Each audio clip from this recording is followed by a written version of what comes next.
Hello বন্ধু, আমি আবার চলে এসেছি কুইন বেঙ্গলি কিচেন থেকে। আজকে আপনাদের কাছে একটা সুন্দর রান্না দেখাচ্ছি। দেখুন, রাঁধুনি কুমড়ো আমুদিয়ার ঝাল। তাতে আমার কি লাগছে?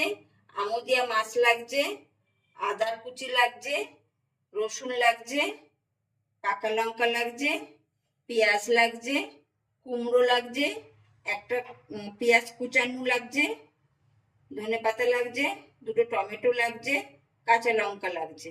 এবার বন্ধু দেখুন মশলা কি লাগছে। হলুদ, নুন, রাঁধুনি, গরম মশলা, গোলমরিচ হাফ চামচি আর চিনি হাফ চামচি আমি রেখে দিয়েছি এটার মধ্যে। এবার দেখুন আমি কি করে করতে থাকি। বন্ধু, মাছটা প্রথমে আমি নুন হলুদ দিয়ে মাখিয়ে নেব।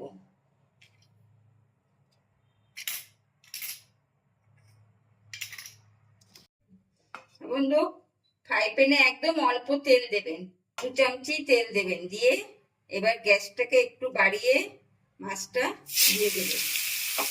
মাছটা বেশি ভাজা হবে না বন্ধু।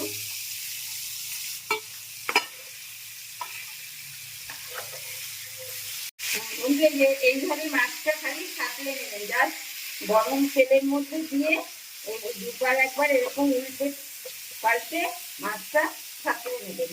এবার আমি গ্যাসটা কম করে মাছটা নামিয়ে ফেলছি। বন্ধু, আমার মাছটা সাতলানো হয়ে গেছে। এবার আমি মশলাটা করে নেব। আদা দিয়েছি এক টুকরো, বড় এক টুকরো আদা দেব, রসুন, লঙ্কা, পেঁয়াজ, 6-7টা পাকা লঙ্কা দেবেন। বন্ধু, দুটো টমেটো আমি 4 টুকরো করে টমেটো দুটো দিয়ে দেবো।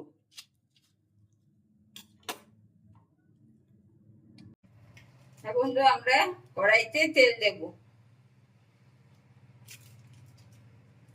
আমাদের তেল গরম হয়ে গেছে। এবার আমরা রাঁধুনি ফোড়ন দেব।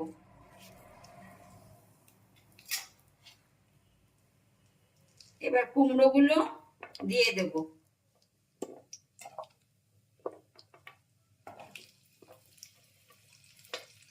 একদম সহজ বন্ধু এই রান্নাটা করতে, কিন্তু খেতে দুর্দান্ত স্বাদের হয়। এক থালা ভাত খাওয়া যায় রাঁধুনি কুমড়ো আমুদিয়া মাছের ঝাল দিয়ে। এবার বন্ধু, আমরা কুমড়োটা একটু নাড়া দিয়েই কুমড়োটা এপিট ওপিট করেই আমরা এই কুচানো পেঁয়াজটা দিয়ে দেবো। একটা কুচানো পেঁয়াজ আছে, সেইটা দিয়ে দেবো। 5টা কাঁচা লঙ্কা চেরা আছে, সেইটা দিয়ে দেবো।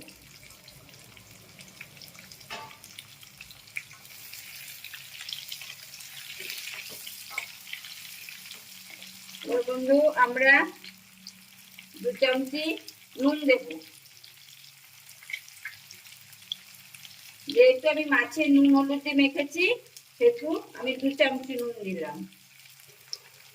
1 চামচি হলুদ দেবো, আবার পরে হলুদ আমাদের লাগলে দেব।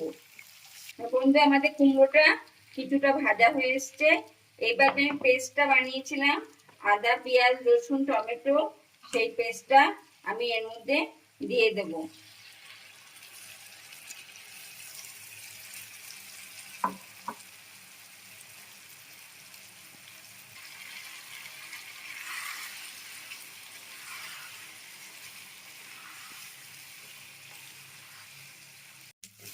আর বন্ধু দেখুন, আমাদের মশলার থেকে তেল ছেড়ে দিয়েছে।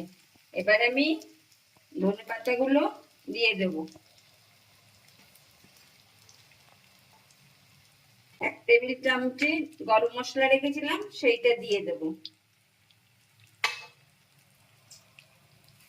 বন্ধু, এবার আমরা একটু নাড়াতে থাকবো। গ্যাস বাড়িয়ে দিয়ে 2-3 মিনিট আমরা নাড়াতে থাকবো। বন্ধু, এবার আমরা অল্প জল দিয়ে দেব। বন্ধু, আমাদের ঝোল ফুটে এসছে। এবার আমি মাছগুলো উপর থেকে সব দিয়ে দেব।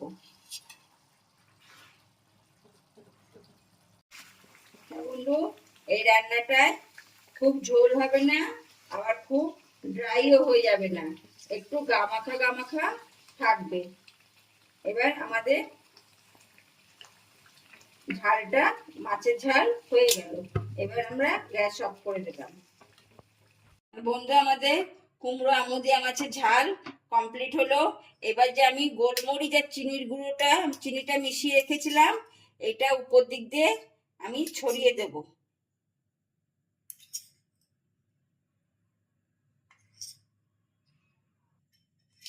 বন্ধু, কেমন হলো আমাকে বলবেন, আপনারা কমেন্ট করে জানাবেন, সাবস্ক্রাইব করবেন বন্ধু। আর ডালটা কেমন লাগলো আপনারা করে খেয়ে আমাকে কমেন্ট করে জানাবেন। আমার সঙ্গে থাকবেন, শেয়ার করে দেবেন বন্ধু, অবশ্যই কিন্তু সাবস্ক্রাইব করবেন।